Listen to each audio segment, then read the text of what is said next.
ஹத்ராஸ் விபத்து மிகவும் வருத்தமளிப்பதாகவும் மனதை உலுக்கியதாகவும் உத்தரப்பிரதேச மாநில முதல்வர் யோகி ஆதித்யநாத் தெரிவித்துள்ளார். தலைமைச் செயலாளர் மற்றும் டிஜிபி அங்கு முகாமிட்டுள்ளதாகவும் கூறியுள்ள அவர், சம்பவத்திற்கு இரங்கல் தெரிவிப்பதை விட அரசியல் ஆக்க நினைப்பது கண்டிக்கத்தக்கது என குறிப்பிட்டுள்ளார். இந்த முழு சம்பவமும் விபத்தா அல்லது ஏதாவது சதி இருக்கிறதா என்று ஆக்ரா ஏடிஜிபி தலைமையிலான குழு விசாரிக்க உள்ளதாக தெரிவித்துள்ளார். மேலும் சம்பவத்திற்கு காரணமானவர்களுக்கு உரிய தண்டனை வழங்க வேண்டும் என்றும் கூறியுள்ளார்.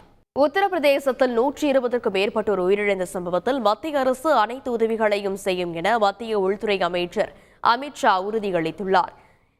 இது தொடர்பாக சமூக வலைதளத்தில் அவர் வெளியிட்டுள்ள பதிவில், சம்பவம் தொடர்பாக உத்தரப்பிரதேச முதல்வர் யோகி ஆதித்யநாத்தை செல்போனில் தொடர்பு கொண்டு பேசியதாகவும் சம்பவ இடத்துக்கு தேசிய பேரிடர் மருத்துவக் குழுவை அனுப்பியுள்ளதாகவும் தெரிவித்துள்ள அவர், மத்திய அரசு அனைத்து உதவிகளையும் செய்யும் என உறுதியளித்துள்ளார்.